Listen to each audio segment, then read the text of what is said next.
Hello दोस्तों, good morning. कैसे हो? आज मैं संडे एंजॉय कर रहा हूँ। कोस्टल रोड के नीचे हूँ, ब्रिज के नीचे समुद्र में हूँ। आप लोग को दिखा रहा हूँ कुछ। आज बहुत अच्छा नज़ारा दिखा रहा हूँ। तो मैं इधर कोस्टल रोड के नीचे ही हूँ। बहुत अच्छा नज़ारा है, आप देख सकते हैं समुद्र।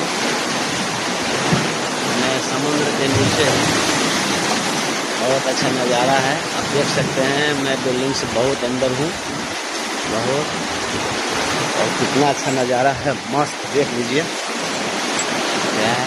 अभी मैं आपको बता रहा हूँ, जस्ट मोमेंट बता रहा हूँ आपको। आगे चल के देख सकते हैं।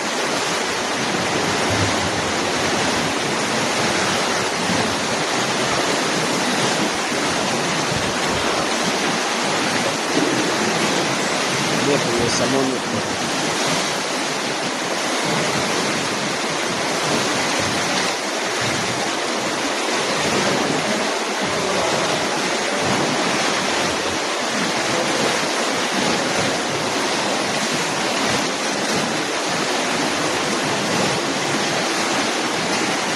और बताइए आप लोग कैसे हैं? इसलिए मैं बना रहा हूँ कि आप लोग को दिखा सकता हूँ कोस्टल रोड।